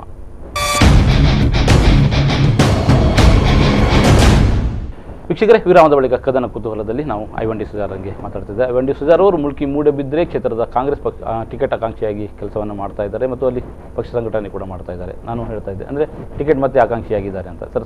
ಅಂದರೆ ನಾವು ಒಂದು ಸಲ ಹೇಳಿದ್ದಾರೆ ಅವರೀಗ ಮತ್ತೆ ಸ್ಪರ್ಧೆಗೆ ಮುಂದೆ ಹೋಗ್ತಾ ಇದ್ದಾರೆ. ಸೊ ಹೇಗೆ ಅಂತ ನನ್ನ ಮನಸ್ಸಿನಲ್ಲಿ ಅನಿಸ್ತದೆ. ಇವತ್ತು ಜನರ ಅಭಿಪ್ರಾಯ ಅವರು ಯಾವಾಗ ಚುನಾವಣೆ ಸ್ಪರ್ಧಿಸುವುದಿಲ್ಲ ಅಂತ ಹೇಳಿ ನನಗೆ ಸಾರ್ವಜನಿಕ ಜೀವನದಿಂದ ನಿವೃತ್ತಿ ಆಗ್ತೇನೆ ಅಂದ ಮೇಲೆ ಪುನಃ ಮಾಡೋದು ಒಂದು ಒಳ್ಳೆಯ ಬೆಳವಣಿಗೆ ಅಲ್ಲ ಅಂತ ನನ್ನ ಮನಸ್ಸಿನಲ್ಲಿದೆ. ಮತ್ತು ಅವರ ತೀರ್ಮಾನಕ್ಕೆ ಬಿಟ್ಟಿರ್ತಕ್ಕಂಥದ್ದು, ಪಕ್ಷದ ತೀರ್ಮಾನಕ್ಕೆ ಬಿಟ್ಟಿರ್ತಕ್ಕಂಥದ್ದು. ಪಕ್ಷ ಕೊಟ್ಟರೆ ಅವರು ಕಂಟೆಸ್ಟ್ ಮಾಡ್ತಾರೆ, ನಾವೆಲ್ಲರೂ ಬೆಂಬಲ ಮಾಡ್ತೇವೆ. ನನಗೂ ಕೊಟ್ಟರು ಅವರು ಬೆಂಬಲ ಮಾಡಬೇಕು, ಮಿಥುನ್ ರೈ ಕೊಟ್ಟರು ಬೆಂಬಲ ಮಾಡಬೇಕು, ಇನ್ನೊಬ್ಬರು ಯಾರಿಗೆ ಕೊಟ್ಟರು ಬೆಂಬಲ ಮಾಡಬೇಕು. ಅದು ಕಾಂಗ್ರೆಸ್ ಪಕ್ಷದ ತತ್ವ. ಹಾಗಾಗಿ ಯಾರಿಗೂ ಕೊಟ್ಟರು ನಿಮಗೆ ಸಿಗದೆ ಇದ್ದರೆ ಅದೇ ನಾನು ಒಂದು ಸ್ಟೆಪ್ ಮುಂದೆ ಹೋಗಿ ಕೆಲಸ ಮಾಡ್ತೇನೆ ಹೇಳಿದ್ದೇನೆ. ನನಗೆ ಕೊಡದೇ ಇದೆ, ನಾವು ಅದರಲ್ಲಿ ಪ್ರಶ್ನೆ ಇಲ್ಲ. ಟಿಕೆಟ್ ಕೊಡಬೇಕು ಕೊಡಬಾರ್ದು ಅಂತ ಹೇಳೋದು ನಮ್ಮ ತತ್ವದ ಪ್ರಶ್ನೆ. ನಾವು ಯಾಕೆ ನೀವು ನಿಲ್ಲುವುದಿಲ್ಲ ಹೇಳಿದ್ದೀರಿ, ನಾವು ಕೇಳಿದ್ದೇವೆ, ನಮ್ಮ ಹಕ್ಕಿದೆ, ನಾವು ಕೇಳಿದ್ದೇವೆ. ಹೈಕಮಾಂಡ್ ಒಮ್ಮೆ ಕೊಟ್ಟ ಮೇಲೆ ಅದು ಯಾರು ಕೊಡ್ತಾರೋ ಅವರ ಪರವಾಗಿ ನಿಲ್ತೇವೆ, ಗೆಲ್ಲಿಸ್ತೇವೆ ಮತ್ತು ಅವರು ವಿಧಾನಸಭೆ ಕಳಿಸ್ತೇವೆ. ಅದು ಯಾರೇ ಆಗ್ಬೋದು. ಈಗ ಸ್ವಲ್ಪ ಆಶಾವಾದಿಗಳನ್ನ ಆಗೋಣ. ಅಂದರೆ ನಿಮಗೆ ಟಿಕೆಟ್ ಸಿಕ್ಕಿತ್ತು ಅಂತ ಹೇಳಿದ್ರೆ, ಸೊ ಟಿಕೆಟ್ ಸಿಕ್ಕ ಏನು ಪ್ರಯತ್ನ, ನಿಮ್ದು ಏನು ಗುರಿಯನ್ನು ಇಟ್ಕೊಂಡಿದ್ದೀರಿ? ಮುಲ್ಕಿ ಮೂಡುಬಿದಿರೆ ಕ್ಷೇತ್ರ ಅಂತ ಏನೋ ಒಂದು ಯೋಜನೆ ರೂಪಿಸಿದ್ದೀರಿ, ಏನಿದೆ ನಿಮಗೆ? ಈ ಒಂದು ಮುಲ್ಕಿ ಮೂಡುಬಿದಿರೆ ಕ್ಷೇತ್ರ ಅಂದರೆ 3 ಸೆಂಟರ್ ಇರುವಂಥ ಕ್ಷೇತ್ರ. ಒಂದು ಮುಲ್ಕಿ ಸೆಂಟರು, ಇನ್ನೊಂದು ಬಜ್ಪೆ ಸೆಂಟರು, ಮತ್ತೊಂದು ಮೂಡುಬಿದಿರೆ ಸೆಂಟರ್. ಈ 3 ಸೆಂಟರ್ಗಳನ್ನು ಕೂಡಿರ್ತಕ್ಕಂಥ ಒಂದು ಕ್ಷೇತ್ರ ಅದು. ಮತ್ತು ವಿವಿಧ ದಿಕ್ಕುಗಳಲ್ಲಿದೆ. ಮತ್ತು ಒಂದು ಭಾಗದಿಂದ ಇನ್ನೊಂದು ಭಾಗಕ್ಕೆ ಸುಮಾರು ಇಲ್ಲಿಂದ ಮುಕ್ಕಾದಿಂದ ನೆಲ್ಲಿಕಾರವರೆಗೆ ಹೋಗಬೇಕಿದ್ರೆ 70 ಕಿಲೋಮೀಟರ್ ದೂರ ಇರ್ತಕ್ಕಂಥ ಒಂದು ಕ್ಷೇತ್ರ. ಅತ್ಯಂತ ಹೆಚ್ಚು ಹಿಂದುಳಿದ ಪ್ರದೇಶವನ್ನು ಇರ್ತಕ್ಕಂಥ ಗುಡ್ಡೆಗಾಡು ಪ್ರದೇಶ ಇರ್ತಕ್ಕಂಥ ಒಂದು ಕ್ಷೇತ್ರ. ನಕ್ಸಲೈಟ್ಗಳ ದಾಳಿಯ ಬುಡದಲ್ಲಿ ಇರ್ತಕ್ಕಂಥ ಒಂದು ಕ್ಷೇತ್ರ ಅದು. ಆ ಕ್ಷೇತ್ರದ ಉದ್ದಗಲಕ್ಕೂ ನಾನು 2 ವರ್ಷಗಳಿಂದ ಸುತ್ತಾಡಿದ್ದೇನೆ. ಅದು ದೇವಸ್ಥಾನಗಳಿಗಿರ್ಬೋದು, ಮಸೀದಿಗಳಿಗಿರ್ಬೋದು, ಚರ್ಚ್ಗಳಿರ್ಬೋದು, ಸಾಂಸ್ಕೃತಿಕ ಕಾರ್ಯಕ್ರಮ ಇರ್ಬೋದು, ಬೇರೆ ಬೇರೆ ಕಾರ್ಯಕ್ರಮಗಳಲ್ಲಿ ತೊಡಗಿಸಿಕೊಂಡಿದ್ದೇನೆ. ನಾನೇ ಅನೇಕ ಕಾರ್ಯಕ್ರಮ ಸಂಘಟಿಸಿದ್ದೇನೆ. ಮತ್ತು ನನ್ನ ಪ್ರದೇಶ ಅಭಿವೃದ್ಧಿ ನಿಧಿಯಿಂದ, ಏನು ಶಾಸಕ ನಿಧಿಯಿಂದ ಅತ್ಯಂತ ಹೆಚ್ಚು ದುಡ್ಡನ್ನು ವಿನಿಯೋಗ ಮಾಡಿದ್ದೇನೆ. ಜೊತೆಯಲ್ಲಿ ಕಾರ್ಮಿಕರ ಮತ್ತು ರೈತರ ಎಲ್ಲ ವರ್ಗಗಳ ಒಂದು ಬೆಂಬಲವನ್ನು ಗಳಿಸುವಂಥ ರೀತಿಯಲ್ಲಿ ನಾನು ಕೆಲಸ ಮಾಡ್ಕೊಂಡು ಬಂದಿದ್ದೇನೆ. ಮುಖ್ಯಮಂತ್ರಿ ಪರಿಹಾರ ನಿಧಿಯಿಂದ ಅತ್ಯಂತ ಹೆಚ್ಚು ದುಡ್ಡನ್ನು ಚಿಕಿತ್ಸೆಗಾಗಿ ತಂದು ಕೊಟ್ಟಿರ್ತಕ್ಕಂಥ ಕ್ಷೇತ್ರ ಕೂಡ ಹೌದು. ನಾನು ಕಳೆದ 2 ವರ್ಷದಿಂದ ಆ ಕ್ಷೇತ್ರದಲ್ಲಿ ನಿಲ್ಲಬೇಕು, ಜನರ ಬೆಂಬಲ ಗಳಿಸಬೇಕು ಅಂತ ಹೇಳುವುದರಲ್ಲಿ ಗಳಿಸಿದ್ದೇನೆ. ಅತ್ಯಂತ ಹೆಚ್ಚು ಪ್ರೀತಿ ಮಾಡತಕ್ಕಂಥವರು ಮತ್ತು ಅತ್ಯಂತ ಹೆಚ್ಚು ವಿಶ್ವಾಸ ಇರತಕ್ಕಂಥವರು ಮತ್ತು ಅತ್ಯಂತ ಒಳ್ಳೆಯ ಕಾರ್ಯಕರ್ತರಲ್ಲಿ ಯಾವುದೇ ಗೊಂದಲ ಇಲ್ಲ. ವಿನಾಯಕ್ ಅವರು ಅಭಯ್ ಚಂದ್ರ ಜೈನ್ ನಿಲ್ಲುವುದಿಲ್ಲ ಅಂದರೆ ಅವರು ಒಳ್ಳೆಯದೇ ಅಂತಾರೆ ಹೊರತು ಅವರೇ ನಿಲ್ಲಬೇಕು ಅಂತ ಹೇಳುವಂಥದ್ದು 10-20 ಜನ ಬೆರಳೆಣಿಕೆಯಷ್ಟು ಅವರ 20 ವರ್ಷದ ಶಾಸಕಾವಧಿಯಲ್ಲಿ ಯಾರು ಪ್ರಯೋಜನ ಪಡೆದಂಥ ಒಂದು 20 ಮಂದಿ ಬಿಟ್ಟರೆ ಬೇರೆ ಎಲ್ಲರೂ ಒಳ್ಳೆಯದು ಕೆಲಸ ಮಾಡಿದರು, ಅವರು ಒಳ್ಳೆಯ ತೀರ್ಮಾನ ಅಂತ ಹೇಳುವವರೇ ಹೊರತು ಬೇರೆ ಯಾರು ಅಲ್ಲಿ ನಿಲ್ಲೇಬೇಕು ಅಂತೇಳಿ ಒತ್ತಾಯ ಮಾಡ್ತಕ್ಕಂಥವರಲ್ಲ. ಯಾರು ನಿಂತರೂ ಕೆಲಸ ಮಾಡ್ತಕ್ಕಂಥ ಕಾರ್ಯಕರ್ತರು ಅಲ್ಲಿ ಇದ್ದಾರೆ. ಹಾಗಾಗಿ ಅಲ್ಲಿ ಆ ಕ್ಷೇತ್ರಕ್ಕೆ ಈಗ ತಾಲೂಕು ಘೋಷಣೆ ಆಗಿದೆ. ಅದನ್ನು ನಾವು ಏನು ಫುಲ್ ಪ್ಲೆಜ್ಡ್ ಆಗಿ ಅದನ್ನು ತೆಗೆದುಕೊಂಡು ಹೋಗಬೇಕು. ಮತ್ತು ಅಭಿವೃದ್ಧಿ ಕಾರ್ಯಕ್ರಮಗಳಿಗೆ ಹೆಚ್ಚು ಒತ್ತು ಕೊಡುವ ಜೊತೆಯಲ್ಲಿ ಅಲ್ಲಿ ತಾಲೂಕು ಕೇಂದ್ರದ ಜೊತೆಯಲ್ಲಿ ಒಳಚರಂಡಿ ವ್ಯವಸ್ಥೆ ಅಲ್ಲಿ ಇಲ್ಲ, ಒಳ್ಳೆ ಮಾರ್ಕೆಟ್ಗಳಿಲ್ಲ, KSRTC ಬಸ್ ಸ್ಟ್ಯಾಂಡು ಇಲ್ಲ, ಅಥವಾ KSRTCಯ ಬಸ್ಸುಗಳು ಅಲ್ಲಿ ಹೋಗತಕ್ಕಂಥ ಸಂದರ್ಭಗಳಿಲ್ಲ. ಅನೇಕ ಗ್ರಾಮಾಂತರ ಭಾಗಗಳಲ್ಲಿ ಎಲೆಕ್ಟ್ರಿಸಿಟಿ ಪ್ರಾಬ್ಲಮ್ ಇದೆ, ಲೋ ವೋಲ್ಟೇಜ್ ಪ್ರಾಬ್ಲಮ್ ಇದ್ದಾವೆ, ರೈತರ ಸಮಸ್ಯೆಗಳಿದ್ದಾವೆ. ಅದು ಒಂದು ಫಾರ್ಮರ್ ಓರಿಯೆಂಟೆಡ್, ರೈತ ಬೇಸ್ಡ್ ಒಂದು ಕ್ಷೇತ್ರ ಆಗಿರೋದರಿಂದ ಮತ್ತು 2-3 ಗ್ರಾಮ ಪಂಚಾಯತ್ಗಳು ದೊಡ್ಡ ಸಂಖ್ಯೆಯಲ್ಲಿ ಜನಸಂಖ್ಯೆ ಇದ್ದರೂ ಅದು ಪುರಸಭೆಗಳಾಗಿ ನಗರಸಭೆಯಾಗಿ ಪರಿವರ್ತನೆ ಆಗಲಿಲ್ಲ. ಉದಾಹರಣೆಗೆ ನಮ್ಮ ಬಜ್ಪೆನೇ ನೀವು ತಗೊಂಡ್ರೆ ಅದು ಪರಿವರ್ತನೆ ಆಗಿರಲಿಲ್ಲ, ಕೆಂಜಾರು ಆ ಭಾಗದಲ್ಲಿ ಆಗಿರಲಿಲ್ಲ. ಹಾಗಾಗಿ ಆ ಕ್ಷೇತ್ರವನ್ನು ದೊಡ್ಡ ರೀತಿಯಲ್ಲಿ ಬೆಳಕೆ ಮಾಡುವಂಥದ್ದು ಅವಶ್ಯಕತೆ ಇದೆ. ಕುಡಿಯುವ ನೀರಿನ ಸಮಸ್ಯೆಗಳು ಕೂಡ ಅಲ್ಲಿ ಇದ್ದಾವೆ.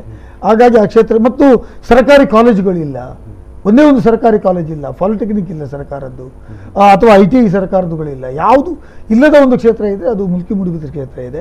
ಬೆಳವಣಿಗೆಗೆ ಅತ್ಯಂತ ಹೆಚ್ಚು ಅವಕಾಶಗಳಿದ್ದಾವೆ. ಒಬ್ಬ ಚುರುಕು ಇರುವಂಥ ಒಬ್ಬ ಶಾಸಕ ಇದ್ದರೆ ಅದು ಹೆಚ್ಚು ಕೆಲಸ ಮಾಡಲಿಕ್ಕೆ ಸಾಧ್ಯ ಇದೆ ಅಂತ ನಾನು 2 ವರ್ಷಗಳಿಂದ ನಾನು ಕಂಡುಕೊಂಡಿದ್ದೇನೆ. ಹಾಗಾಗಿ ಈ ಭಾಗಕ್ಕೆ ಹೆಚ್ಚು ಅಭಿವೃದ್ಧಿ ಕಡೆ ನಾವು ಗಮನ ಕೊಡೋದು ಅವಶ್ಯಕತೆ ಇದೆ. ಸೊ ಇದೇ ಪ್ರಶ್ನೆಯನ್ನು ಮತ್ತೊಮ್ಮೆ ನಾನು ಕೇಳ್ತಾ ಇದ್ದೇನೆ. ಯಾಕಂದರೆ ಇಲ್ಲಿ ಅವಕಾಶಗಳು ಇದ್ದಾವಂತ ಒಂದು ಅಂದರೆ ನಿಮಗೆ ಟಿಕೆಟ್ ಸಿಕ್ಕಿದೆ, ನಿಮಗೆ ಅವಕಾಶ ಸಿಕ್ಕಿದೆ, ನಿಮಗೆ ಯಾಕೆ ಮತದಾರರು ಮತ ಹಾಕಬೇಕು ಅನ್ನೋ ಪ್ರಶ್ನೆ ಬರ್ತದೆ. ಅಂದರೆ ಇದೇ ಪ್ರಶ್ನೆ ಮತ್ತೊಮ್ಮೆ ಕೇಳಿದಾಗ ಆಗ್ತದೆ, ನಿಮಗೆ ಯಾಕೆ ಮತ ಹಾಕಬೇಕು ಅಂತ. ಅಲ್ಲಿ ನಾನು ಹೇಳಿದ್ದು ನೀವು ಮುಂದೆ ಏನು ಆಲೋಚನೆಗಳಿದೆ, ದಟ್ ಡಸಂಟ್ ಮೀನ್ ದಟ್ ಅಭಿವೃದ್ಧಿ ಆಗಲಿಲ್ಲ, ಜನರು ಬೇಸರದಲ್ಲಿ ಇದ್ದಾರೆ ಅಂತಲ್ಲ. ಇಂತೆಲ್ಲ ಅಭಿವೃದ್ಧಿ ಕೆಲಸಗಳು ಅಲ್ಲಿ ಇನ್ನೂ ಬಾಕಿ ಇದ್ದಾವೆ ಅಂತ. ಪಾಲಿಟಿಕ್ಸಲ್ಲಿ ಎಲ್ಲೇ ಒಂದು ಕಡೆ ಎಂಡ್ ಆಗೋದಿಲ್ಲ. ಒಂದು ರೈಲ್ವೆ ಮಾರ್ಗ ಮಾಡಿದರೆ ಅದು ಮತ್ತೆ ವಿಸ್ತರಣೆ ಮಾಡಬೇಕಾಗತ್ತೆ, ಒಂದು ಏರೋಡ್ರೈವ್ ಮಾಡಿದರೆ ಅದರ ರನ್ವೇ ವಿಸ್ತರಣೆ ಮಾಡಬೇಕಾಗತ್ತೆ. ಈ ರೀತಿ ಅನೇಕ ಪ್ರಾಜೆಕ್ಟ್ಗಳು ಬರುವಂಥ ಅವಶ್ಯಕತೆ ಇದೆ. ಅಲ್ಲಿ ಗೌರ್ಮೆಂಟ್ ಮೆಡಿಕಲ್ ಕಾಲೇಜ್ ತರುವಂಥ ಅವಶ್ಯಕತೆಗಳಿದೆ, ಇಂಜಿನಿಯರಿಂಗ್ ಕಾಲೇಜ್ ತರುವಂಥ ಅವಶ್ಯಕತೆಗಳಿದ್ದಾವೆ. ಹಾಗಾಗಿ ಸುಮಾರು 23,000 ವಿದ್ಯಾರ್ಥಿಗಳು ಒಂದು ವಿದ್ಯಾಗಿರಿಯ ಆಳ್ವಾಸ್ ಒಂದು ಇನ್ಸ್ಟಿಟ್ಯೂಷನ್ ಒಳಗಡೆ 23,000 ವಿದ್ಯಾರ್ಥಿಗಳು ಬರುವಂಥದ್ದು 21,000 ವಿದ್ಯಾರ್ಥಿಗಳು ಹಾಸ್ಟೆಲಲ್ಲಿ ಕಲಿಯುವಂಥ ಒಂದು ಶಿಕ್ಷಣ ಸಂಸ್ಥೆಯಾಗಿ ಅದು ಮೂಡಿ ಬಂದಿದೆ. ಆಗಿರುವಾಗ ಅನೇಕ ವಿಫಲ ಅವಕಾಶಗಳು ಇಂಡಸ್ಟ್ರಿಗೆ ಮತ್ತು ಬೆಳೆಸಲಿಕ್ಕೆ ಅವಕಾಶಗಳಿದ್ದಾವೆ. ಈ ದೃಷ್ಟಿಯಲ್ಲಿ ನಾವು ಹೆಚ್ಚು ಕೆಲಸ ಮಾಡಲಿಕ್ಕೆ ಅವಕಾಶಗಳಿದೆ ಅಂತ ನಾನಂತೂ ಕಂಡುಕೊಂಡಿದ್ದೆ. ಓಕೆ, ಇಲ್ಲಿ ನಾವು ದಕ್ಷಿಣ ಕನ್ನಡ ಮತ್ತು ಉಡುಪಿ ಅಥವಾ ಇಲ್ಲಿ ಬರೋದಾದರೆ ಅವಿಭಜಿತ ದಕ್ಷಿಣ ಕನ್ನಡದಲ್ಲಿ ಇಲ್ಲಿ ಸಂಘ ಪರಿವಾರದ ಪ್ರಯೋಗಾಲಯ ಅಂತ ನಾವು ಅದನ್ನು ಕರಿತಾ ಇರ್ತೇವೆ. ಸೊ ಅಂಥ ಸಂದರ್ಭದಲ್ಲಿ ಈ ನಿಮ್ಮ ಪ್ರಯತ್ನಗಳು ಅಂದರೆ ಕಾಂಗ್ರೆಸ್ಸಿನ ಪ್ರಯತ್ನಗಳು ಯಾವ ರೀತಿ ಸಾಗಿದ್ದೇವೆ ಅಂತ ಕೇಳೋದಂದರೆ ನೀವು ಯಾವ ರೀತಿ ಪ್ರಯೋಗನ ಮಾಡಲಿಕ್ಕೆ ಹೊರಟಿದ್ದೀರಿ ಇಲ್ಲಿ ಅಂತ? ಸಂಘ ಪರಿವಾರದ ಪ್ರಯೋಗಗಳು ಅಂದರೆ ಕೋಮು ಗಲಭೆ ಸೃಷ್ಟಿ ಮಾಡೋದು, ಹಿಂದುತ್ವದ ಬಗ್ಗೆ ಪ್ರತಿಪಾದನೆ ಮಾಡ್ತಕ್ಕಂಥದ್ದು, ಇದು ಅವರು ನಿರಂತರವಾಗಿ ಈ ಜಿಲ್ಲೆಯಲ್ಲಿ ಮಾಡ್ಕೊಂಡು ಬಂದಿದ್ದಾರೆ. ಇದೇನು ಹೊಸ್ತಲ್ಲ, ಅನೇಕ ವರ್ಷಗಳಿಂದ ಅವ್ರು ಮಾಡ್ಕೊಂಡು ಬಂದಿದ್ದಾರೆ. ಅವರ ಮನಸ್ಸಿನಲ್ಲಿ ಏನಿದೆ ಅಂದರೆ ಇಂತಹ ಘಟನೆಗಳು ಮಾಡಿದಾಗ ಅವ್ರಿಗೆ ಹೆಚ್ಚು ಲಾಭ ಆಗಿದೆ ಅಂತ ಹೇಳುವಂಥದ್ದು ಚಿಂತನೆ ಇದೆ. ಆದರೆ ಇತ್ತೀಚೆಗೆ ರಾಹುಲ್ ಗಾಂಧಿಯವರು ಮಂಗಳೂರಿಗೆ ಭೇಟಿ ನೀಡಿದಂಥ ಸಂದರ್ಭದಲ್ಲಿ ಬಂದಿರತಕ್ಕಂಥ ಜನಸ್ತೋಮ ನೋಡಿದರೆ ಮತ್ತು ವಾಲಂಟಿಯರ್ ಆಗಿ ಬಂದದ್ದು, ಸ್ವಯಂ ಪ್ರೇರಿತವಾಗಿ ಬಂದಿರತಕ್ಕಂಥದ್ದು ನೋಡಿದರೆ ಮತ್ತು ಯುವಕರು ಅದರಲ್ಲಿ ಬಂದಿರತಕ್ಕಂಥದ್ದು ನೋಡಿದರೆ ನನಗೆ ಅನ್ನಿಸ್ತದೆ ಈ ಜಿಲ್ಲೆಯಲ್ಲಿ ಸಂಘ ಪರಿವಾರದ ಈ ಒಂದು ಏನು ಕೋಮುವಾದ ಅಥವಾ ಅಲ್ಲಲ್ಲಿ ಗಲಭೆಗಳನ್ನು ಮಾಡುವಂಥದ್ದು ಏನು ವಿಚಾರಗಳಿದ್ದಾವೆ, ಇದಕ್ಕೆ ಸರಿಯಾದ ಬುದ್ಧಿಯನ್ನು ಈ ಸಲ ಕೋಮು ಅವರಿಗೆ ಕಲಿಸ್ತಾರೆ ಅಂತ ಹೇಳುವಂಥದ್ದು ನಾನಂತೂ ನಂಬಿಕೊಂಡಿದ್ದೇನೆ. ಯಾಕೆಂದರೆ ಜನರ ರೀತಿ ವರ್ತನೆ ಬಾಡಿ ಲ್ಯಾಂಗ್ವೇಜಲ್ಲಿ ವಿ ಕ್ಯಾನ್ ಮೇಕ್ ಔಟ್. ಹಾಗಾಗಿ ಖಂಡಿತವಾಗಿ ನಾನು ಅನ್ನಿಸ್ತದೆ ನಮ್ಮ ಸ್ಟ್ರಾಟಜಿ ಇರುವಂಥದ್ದು ಅಭಿವೃದ್ಧಿಗೆ ನಾವು ಹೆಚ್ಚು ಒತ್ತನ್ನು ಕೊಟ್ಟಿದ್ದೇವೆ. ಉಸ್ತುವಾರಿ ಮಂತ್ರಿಗಳಾಗಿರ್ತಕ್ಕಂಥ ರಮನಾಥ್ ರೈ ಅವರು ಇವತ್ತು ಜಿಲ್ಲಾ ಉಸ್ತುವಾರಿ ಮಂತ್ರಿಗಳಾಗಿ ಸಮರ್ಥವಾಗಿ ಜಿಲ್ಲೆಗೆ ಬೇಕಾಗಿರ್ತಕ್ಕಂಥ ಯೋಜನೆಗಳನ್ನು ತಂದಿದ್ದಾರೆ, ಕೆಲಸವನ್ನು ಮಾಡಿದ್ದಾರೆ. ಯಾರದೇ ಸಮಸ್ಯೆಗಳಿಗೆ ನಮ್ಮ ಎಲ್ಲ 7 ಶಾಸಕರುಗಳು, ಅದರಲ್ಲಿ ಇನ್ಕ್ಲೂಡಿಂಗ್ ಅಂಗಾರ ನಾನು ಸೇರಿಸ್ತೇನೆ, 8 ಶಾಸಕರುಗಳು ಅವರವರ ಕ್ಷೇತ್ರಕ್ಕೆ 2,000 ಕೋಟಿ ರೂಪಾಯಿವರೆಗೆ ಈ 5 ವರ್ಷಗಳ ಅವಧಿಯಲ್ಲಿ ತಂದಿದ್ದಾರೆ. ಅದರ ಅರ್ಥ ನಮ್ಮ ಎಲ್ಲ ಶಾಸಕರುಗಳು ಭಾಳ ಚೆನ್ನಾಗಿ ಕೆಲಸ ಮಾಡಿದ್ದಾರೆ, ಜನಪರವಾಗಿ ಕೆಲಸ ಮಾಡಿದ್ದಾರೆ ಮತ್ತು ಜನರ ಒಟ್ಟಿಗೆ ಇರುವಂಥ ಕೆಲಸ ಮಾಡಿದ್ದಾರೆ.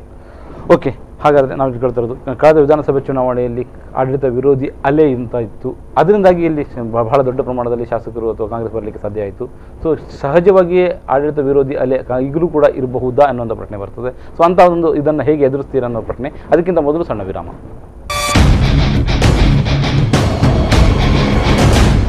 ಸೊ ನಾವು ಕಳೆದ ವಿಧಾನಸಭೆ ಚುನಾವಣೆಗೆ ಹೋಲಿಸಿದರೆ ಸಹಜವಾಗಿ ಆಡಳಿತ ವಿರೋಧಿ ಅಲೆ ಇತ್ತು. ಕಾಂಗ್ರೆಸ್ಸಿನ ಶಾಸಕರು ಬಹಳ ದೊಡ್ಡ ಪ್ರಮಾಣದಲ್ಲಿ ಗೆದ್ದು ಬಂದರು. ದಕ್ಷಿಣ ಕನ್ನಡದಲ್ಲಿಯೂ ಅದರ ಫಲಿತಾಂಶವನ್ನು ಕಾಣ್ತಾ ಇದ್ದೇವೆ. ಹಾಗೆ ಪ್ರತಿಯೊಂದು ಸಾರಿಯೂ ಆಡಳಿತ ವಿರೋಧಿ ಅಲೆ ಅನ್ನೋದು ದೊಡ್ಡ ಪ್ರಮಾಣದಲ್ಲೂ ಸಣ್ಣ ಪ್ರಮಾಣದಲ್ಲೂ ಇದ್ದೇ ಇರ್ತದೆ. ಸೊ ಈ ಬಾರಿಯೂ ಕೂಡ ಇರಬಹುದು ಅಂತ ನನಗೆ ಅಂಥದ್ದೇನು ಅಲೆ ಕಾಣೋದಿಲ್ಲ. ಯಾಕಂತ ಹೇಳಿದರೆ ಈಗ ನಾನು ರಾಜಕಾರಣದಲ್ಲಿ ಅನೇಕ ಚುನಾವಣೆಗಳನ್ನು ನೋಡಿದ್ದೇನೆ, ನಿಂತಿದ್ದೇನೆ ಮತ್ತು ಕೆಲಸ ಮಾಡಿ ನೋಡಿದ್ದೇನೆ. ಆದರೆ ಯಾವಾಗ ಕಳೆದ ಲೋಕಸಭಾ ಚುನಾವಣೆಯಲ್ಲಿ ಜನಾರ್ದನ್ ಪೂಜಾರಿ ಅವರು ಸ್ಪರ್ಧೆ ಮಾಡಿದಾಗ ಇದ್ದಂಥ ಒಂದು ರೀತಿಯ ಅಲೆ ಮತ್ತು ಇವತ್ತು ನೋಡಿದರೆ ಅದಕ್ಕೆ ಅಜಗಜಾಂತರ ವ್ಯತ್ಯಾಸ ಇದೆ. ಕಳೆದ ಬಾರಿ ನಾವು 8ರಲ್ಲಿ 7 ಗೆದ್ದಿದ್ದೀವಿ. ಹಾಗಾಗಿ ಈ ಸಲ ಕೂಡ ನಾವು 8ರಲ್ಲಿ 8 ಗೆಲ್ಲಬೇಕು ಅಂತ ನಮ್ಮ ಪ್ರಯತ್ನ ಇದೆ, ಇನ್ಕ್ಲೂಡಿಂಗ್ ಸುಳ್ಯದಲ್ಲಿ. ಕಳೆದ ಬಾರಿ ಸುಳ್ಯದಲ್ಲಿ ನಾವು 1,350 ಓಟಿಗೆ ಸೋತಿದ್ದೀವಿ. ಈ ಸಲ ಅಲ್ಲಿ ನಮ್ಮ ಕ್ಯಾಂಡಿಡೇಟು ಡಾಕ್ಟರ್ ರಘು ಚೆನ್ನಾಗಿ ಕೆಲಸ ಮಾಡ್ತಿದ್ದಾರೆ. ಪುತ್ತೂರಿನಲ್ಲಿ ಶಕುಂತಲಕ್ಕನವರು ಖಂಡಿತವಾಗಿ ಗೆದ್ದು ಬರ್ತಾರೆ. ಹಾಗೆ ವಸಂತ ಬಂಗೇರ್ ಅವರ ಬಗ್ಗೆ ಕೂಡ ಒಳ್ಳೆಯ ಜನರಿಗೆ ಅಭಿಪ್ರಾಯ ಇದೆ. ಮುಲ್ಕಿ ಮೂಡುಬಿದಿರೆಯಲ್ಲಿ ಕೂಡ ಅವಕಾಶಗಳು ಹೊಸಬರಿಗೆ ಬಂದರೆ ಅವಕಾಶ ಇದೆ. ಅದೇ ರೀತಿ ನಮ್ಮ ಸೂರತ್ಕಲ್ನಲ್ಲಿ ಮೊಯ್ದೀನ್ ಬಾವ ಕೂಡ ಚೆನ್ನಾಗಿ ಕೆಲಸ ಮಾಡ್ತಿದ್ದಾರೆ. ಲೋಬೋ ಅವರು ಕೆಲಸ ಮಾಡ್ತಿದ್ದಾರೆ. UT ಖಾದರ್ ಮತ್ತು ನಮ್ಮ ಮಂತ್ರಿ ರಮನಾಥ್ ರೈ ಅವರ ಬಗ್ಗೆ ತಮ್ಗೆ ಗೊತ್ತಿದೆ, ಚೆನ್ನಾಗಿ ಕೆಲಸ ಮಾಡ್ತಿದ್ದಾರೆ. ಹಾಗೆ ಪ್ರತಿಯೊಬ್ಬರು ಕೆಲಸ ಮಾಡ್ತಿರುವಾಗ ಮತ್ತು ಒಂದೊಂದೇ ಅವಕಾಶಗಳು ಸಿಕ್ಕಿದಂಥ 2-3 ಶಾಸಕರು ನಮ್ಮ ಜೊತೆಯಲ್ಲಿರುವಾಗ ಖಂಡಿತವಾಗಿ ನನಗೆ ಅನಿಸ್ತದೆ ಈ ಸಲ ದಕ್ಷಿಣ ಕನ್ನಡ ಜಿಲ್ಲೆಯಲ್ಲಿ 8ಕ್ಕೆ 8 ಸೀಟು ಬರುವಂಥ ಪ್ರಯತ್ನಗಳು ನಮ್ಮಿಂದ ಆಗ್ತಾ ಇದೆ. ಮತ್ತು ಅಭಿವೃದ್ಧಿ ಕಾರ್ಯಕ್ರಮಗಳು ಸಾಕಷ್ಟಿದ್ದಾವೆ. ಅದು ನೀವು ಅನ್ನಭಾಗ್ಯ ಇರ್ಬೋದು, ಕ್ಷೀರಭಾಗ್ಯ ಇರ್ಬೋದು, ನಿಮ್ಮ ಶಿವಭಾಗ್ಯ ಇರ್ಬೋದು, ಪ್ರತಿಯೊಂದು ಯಾವುದೇ ವಿಚಾರ ತೆಗೆದುಕೊಂಡ್ರೆ, ಪಶುಭಾಗ್ಯ ತಗೊಂಡ್ರೆ ಇರ್ಬೋದು, ರೈತರಿಗೆ ಸಾಲ ಮನ್ನಾ ಇರ್ಬೋದು, ಮಧ್ಯಾಹ್ನದ ಬಿಸಿ ಊಟ ಇರ್ಬೋದು, ಇದೆಲ್ಲ ಕಾರ್ಯಕ್ರಮಗಳು, ಅದಕ್ಕೆ ಇಂದಿರಾ ಕ್ಯಾಂಟೀನ್ ಇರ್ಬೋದು. ಜನರಿಗೆ ಏನು ಬೇಕು ಅಂದರೆ ನನ್ನ ಕಷ್ಟಗಳಿಗೆ ಯಾರು ಸ್ಪಂದನೆ ಮಾಡಿದ್ದಾನೆ, ನನಗೆ ಏನು ಸರ್ಕಾರದಿಂದ ಯೋಜನೆ ಬಂದಿದೆ ಅಂತ ಹೇಳೋದು ಮುಖ್ಯ. ದಕ್ಷಿಣ ಕನ್ನಡ ಜಿಲ್ಲೆಗೆ ನಾನು ಒಂದು ಜಿಲ್ಲೆಗೆ ಹೇಳೋದಾದರೆ, ಈಗ ದಕ್ಷಿಣ ಕನ್ನಡ ಜಿಲ್ಲೆ ಇರತಕ್ಕಂಥ 15 ಲಕ್ಷ ಪಾಪ್ಯುಲೇಷನ್ ಏನಿದೆ, ಅದರಲ್ಲಿ ಸುಮಾರು 14 ಲಕ್ಷ ಜನರಿಗೆ ಸರ್ಕಾರದ ಒಂದಲ್ಲ ಒಂದು ಕಾರ್ಯಕ್ರಮದ ನೇರ ಪ್ರಯೋಜನ ಸಿಕ್ಕಿದೆ ಅಂತ ನಾನು ಹೇಳಲಿಕ್ಕೆ ಬಯಸ್ತೇನೆ. ಅಷ್ಟು ದೊಡ್ಡ ಸಂಖ್ಯೆಯಲ್ಲಿ ಸರ್ಕಾರದ ಕಾರ್ಯಕ್ರಮವನ್ನು ಕೊಟ್ಟಿರ್ತಕ್ಕಂಥ ಪಕ್ಷ ಬೇರೆ ಯಾವ ಸರ್ಕಾರದ್ದು ಕೊಡಲಿಕ್ಕೆ ಆಗೋದಿಲ್ಲ. ಮತ್ತು ನಾವು ಬರೀ ಬಾಯಲ್ಲಿ ಮಾತಾಡಿದಲ್ಲ, ಯಾವ ಕಾರ್ಯಕ್ರಮ ಹೇಳಿದ್ದೇವೆ ಅದನ್ನು ಮಾಡಿ ತೋರಿಸಿದ್ದೇವೆ. ಈಗ ಅನ್ನಭಾಗ್ಯ ಕಾರ್ಯಕ್ರಮ ನಾವು ಅಧಿಕಾರಕ್ಕೆ ಬಂದ ಅರ್ಧ ಗಂಟೆಯಲ್ಲಿ ಜಾರಿಗೆ ತಂದಿದ್ದೇವೆ. 5 ವರ್ಷಗಳ ಕಾಲ ಸತತವಾಗಿ ನಡೆಸಿಕೊಂಡು ಬಂದಿದ್ದೇವೆ. It's a tested program. ಜನರಿಗೆ ಮುಟ್ಟಿದವೋ ಇಲ್ಲವೋ ಅದರಲ್ಲಿರುವಂಥ ಲೋಪದೋಷಗಳನ್ನು ನಾವು ಸರಿ ಮಾಡಿದ್ದೇವೆ. ಇವತ್ತು BPL ಕಾರ್ಡು ಅವರು ಬರುವಾಗ 30 ಲಕ್ಷ ಇದ್ದರೆ ನಮ್ಮ ಆಡಳಿತ ಬಂದ ಮೇಲೆ 1,23,00,000 BPL ಕಾರ್ಡನ್ನು ನಾವು ಕೊಟ್ಟಿದ್ದೇವೆ. 60 ಲಕ್ಷ ಇಲ್ಲಿ, 1,23,00,000 ಇಲ್ಲಿ. ಯಾರು ಕೇಳ್ತಾರೆ ಅವರಿಗೆ BPL ಕಾರ್ಡನ್ನು ಕೊಟ್ಟಿದ್ದೇವೆ. ಮತ್ತು ಆರೋಗ್ಯದ ವಿಚಾರ ಇರ್ಬೋದು, ಆರೋಗ್ಯ ಕರ್ನಾಟಕ ಅಂತ ಯೋಜನೆ ತಂದಿದ್ದೇವೆ. ಅನೇಕ ಯೋಜನೆಗಳು ನಮ್ಮದು ಅತ್ಯಂತ ಸಫಲವಾಗಿರ್ತಕ್ಕಂಥ ಯೋಜನೆಗಳು ಮತ್ತು ಬಡವರ ಪರವಾಗಿದ್ದ ಕಾರ್ಯಕ್ರಮಗಳು. ಅದು 94CC ಇರ್ಬೋದು. ಯಾರು ಸರ್ಕಾರದ ಭೂಮಿಯಲ್ಲಿ ವಾಸವಾಗಿದ್ದಾರೆ ಅವರಿಗೆ ಭೂಮಿ ಹಕ್ಕನ್ನು ಕೊಟ್ಟಿರ್ತಕ್ಕಂಥದ್ದು ಇದುವರೆಗೆ ಯಾವುದೇ ಸರ್ಕಾರ ಮಾಡಿಕೊಟ್ಟಿಲ್ಲ.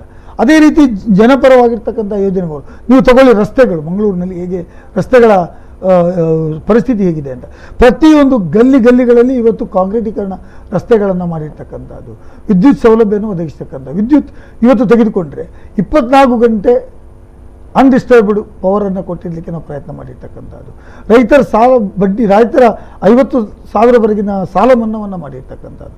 ಇಂಥೆಲ್ಲ ಕಾರ್ಯಕ್ರಮಗಳು ಬಹುಶಃ ಇಲ್ಲಿ ಸಿಗ್ತದೆ. ಅಲ್ಪಸಂಖ್ಯಾತರಿಗೆ ಇವತ್ತು 2,750 ಕೋಟಿ ರೂಪಾಯಿಗಳನ್ನು ಕೊಟ್ಟಿರ್ತಕ್ಕಂಥ ಸರ್ಕಾರ ಇಡೀ ರಾಷ್ಟ್ರದಲ್ಲಿ ಇದ್ದರೆ ಅದು ಕರ್ನಾಟಕದ ಸಿದ್ದರಾಮಯ್ಯ ನೇತೃತ್ವದ ಸರ್ಕಾರ. ಅಲ್ಪಸಂಖ್ಯಾತರು ವಾಸಿಸುವ ಕಾಲೋನಿಗಳ ಅಭಿವೃದ್ಧಿಗೆ ಅಂತೇಳಿಯೇ 800 ಕೋಟಿ ರೂಪಾಯಿಗಳನ್ನು ರಾಜ್ಯದಲ್ಲಿ ಮೀಸಲಿಟ್ಟಿರ್ತಕ್ಕಂಥದ್ದು, ಮತ್ತು ಕ್ರೈಸ್ತರಿಗೆ ಪ್ರತ್ಯೇಕವಾಗಿ 200 ಕೋಟಿ ರೂಪಾಯಿಗಳನ್ನು ಕೊಟ್ಟಿರ್ತಕ್ಕಂಥದ್ದು. ಇದೆಲ್ಲ ಈ ದೇಶದ ರಾಜಕೀಯ ಚರಿತ್ರೆಯಲ್ಲಿ ಕರ್ನಾಟಕ ರಾಜ್ಯದಲ್ಲಿ ಒಂದು ಚರಿತ್ರೆಯಲ್ಲಿ ಉಳಿಯುವಂಥ ಕಾರ್ಯಕ್ರಮವನ್ನು ಮಾಡಿದ್ದಾರೆ ಸರ್ಕಾರ. ಹಾಗಾಗಿ ಇಲ್ಲಿ ಯಾವುದೇ ಆ್ಯಂಟಿ ಇನ್ಕಂಬೆನ್ಸಿ ಇಲ್ಲ. ಕರ್ನಾಟಕದಲ್ಲಿ ಮತ್ತೊಮ್ಮೆ ಸಿದ್ದರಾಮಯ್ಯ ನೇತೃತ್ವದ ಕಾಂಗ್ರೆಸ್ ಸರ್ಕಾರ ಅಧಿಕಾರಕ್ಕೆ ಬರ್ತದೆ. ಆದರೆ ನಾವು ಸುಮ್ಮನೆ ಕೂತ್ಕೊಳ್ಳಿಕ್ಕೆ ಬರೋದಿಲ್ಲ, ಕೆಲಸ ಮಾಡಬೇಕು. BJPಯ ಕುತಂತ್ರವನ್ನು ಸರಿಯಾಗಿ ಎದುರಿಸಬೇಕು ಅಂತೇಳುವ ವಿಚಾರವನ್ನು ನಮ್ಮ ಗಮನದಲ್ಲಿ ಇಟ್ಟುಕೊಂಡು ನಮ್ಮ ಕಾರ್ಯಕರ್ತರು ಮನೆಗೆ ಹೋಗಿ ಮತದಾರರನ್ನು ಮತಗಟ್ಟೆಗೆ ತರುವ ಕೆಲಸ ಮಾಡಿದರೆ ಮತದಾರರು ಹೋಗಿ ಕಾಂಗ್ರೆಸ್ಗೆ ಕುಯ್ಯಿ ಅಂತ ಓಟ್ ಹಾಕ್ತಾರೆ ಅಂತ ಹೇಳೋದು ಖಂಡಿತ. ಸೊ ನೀವು ಒಂದು ಮಾತು ಹೇಳಿದ್ರಿ, ನಮ್ಮ ಕಾರ್ಯಕರ್ತರು ಹೋಗಿ ಮತದಾರರನ್ನ ಮತಗಟ್ಟೆಗೆ ತರುವ ಕೆಲಸವನ್ನ ಮಾಡಿದ್ರೆ ಅಂತ. ಸೊ ಈ ದಿಸೆಯಲ್ಲಿ ಈ ಪ್ರಯತ್ನವನ್ನು ಈಗಾಗಲೇ ಸಂಘ ಪರಿವಾರದವರು BJPಯವರು ಮಾಡಿ ಮುಗಿಸಿದ್ದಾರೆ, ಇನ್ನೂ ನೀವು ಮಾಡಬೇಕಾದ ಹಂತದಲ್ಲಿದ್ದೀರಿ ಅಂತ. ನಾವು ಇದುವರೆಗೆ 3 ಬಾರಿ ಮತದಾರರ ಮನೆಗಳಿಗೆ ಹೋಗಿದ್ದೇವೆ. ಮನೆಗೆ ಕಾಂಗ್ರೆಸ್ ಹೋಗಿದ್ದೇವೆ, ನನ್ನ ಹೊಣೆ ಕ್ಷೇತ್ರಕ್ಕೆ ಹೋಗಿದ್ದೇವೆ. 3 ಬಾರಿ ಮನೆಗಳಿಗೆ ಹೋಗಿ ಬೂತ್ ಕಮಿಟಿಗಳ ರಚನೆ ಮಾಡಿ ಮನೆಗಳಲ್ಲಿ ಮೀಟಿಂಗ್ ಮಾಡಿ ಈಗಾಗಲೇ ಕಾಂಗ್ರೆಸ್ ಪಕ್ಷದ ಏನೆಲ್ಲ ಕಾರ್ಯಕ್ರಮ ಮಾಡಿದ್ದೇವೆ ಅದನ್ನು ಪುಸ್ತಕವನ್ನು ಹಂಚಿ ಅವರ ಅಭಿಪ್ರಾಯವನ್ನು ಪಡೆದು ರೆಕಾರ್ಡ್ ಮಾಡಿ ಅವರ ಮೊಬೈಲ್ ನಂಬರ್ ತಂದು ಸ್ಟಾಕ್ ಇಟ್ಟುಕೊಂಡು ಅವರಿಗೆ ದಿವಸಾಗಲೂ ಅವರ ಜೊತೆ ನಿರಂತರ ಸಂಪರ್ಕ ಇಡುವಂಥ ಕಾರ್ಯಕ್ರಮ ಮಾಡಿದ್ದೇವೆ. ನಾವು BJP ಸಂಘ ಪರಿವಾರದವರು ಎಷ್ಟೇ ಮಾಡಿದರು ಅವರ ಚಿಂತನೆ ಉಳ್ಳವರ ಹತ್ರ ಮಾಡಬೇಕು ಹೊರತು ಈ ದೇಶದ ಮತ್ತು ರಾಜ್ಯದ ಚಿಂತನೆಯನ್ನು ಮಾಡುವವರು ಮತ್ತು ದೇಶ ಮತ್ತು ರಾಜ್ಯದ ಬೆಳವಣಿಗೆ ದೃಷ್ಟಿಯಲ್ಲಿ ನಾವೆಲ್ಲರೂ ಶಾಂತಿ ನೆಮ್ಮದಿಯಿಂದ ಬದುಕಬೇಕು ಅಂತೇಳುವ ಚಿಂತನೆ ಉಳ್ಳುವಂಥ ಜನ 98% ಇದ್ದಾರೆ. ಅವರು ನಮ್ಮ ಪರವಾಗಿ ಆಶೀರ್ವಾದ ಮಾಡ್ತಾರೆ. ಓಕೆ, ಐವನ್ ಡಿಸೋಜಾ ಅವರವರು ಬಹಳ ಆಶಾವಾದಿಯಾಗಿದ್ದಾರೆ, ಮತ್ತೊಮ್ಮೆ ಸರ್ಕಾರ ಅಧಿಕಾರಕ್ಕೆ ಬರ್ತದೆ ಅನ್ನುವಂಥ ದಿಸೆಯಲ್ಲಿ. ಸೊ ಅಂತಹ ಮಾತುಗಳನ್ನು ಆಡ್ತಾ ಇದ್ದಾರೆ. ಸೊ ಅವರ ಆಶಾವಾದ ಯಾವ ಹಂತಕ್ಕೆ ಬರ್ತದೆ ಅಂತ ನಾವು ಕೂಡ ಕಾದು ನೋಡ್ತಾ ಇದ್ದೇವೆ. ಸೊ ಇವತ್ತಿನ ಕಾರ್ಯಕ್ರಮದಲ್ಲಿ ಭಾಗವಹಿಸಿದ ನಿಮಗೆ ಧನ್ಯವಾದ ಅರ್ಪಿಸ್ತಾ ಇದ್ದೇನೆ. Thank you. ಸೊ ಇಲ್ಲಿಗೆ ಕದನ ಕುತೂಹಲ ಮುಕ್ತಾಯವಾಗುತ್ತದೆ. ನಿರಂತರ ಸುದ್ದಿ ಮಾಹಿತಿ ಹಾಗೂ ಮನೋರಂಜನೆಗಾಗಿ ನೋಡ್ತಾ ಇರಿ ವಿಫೋರ್ ನ್ಯೂಸ್.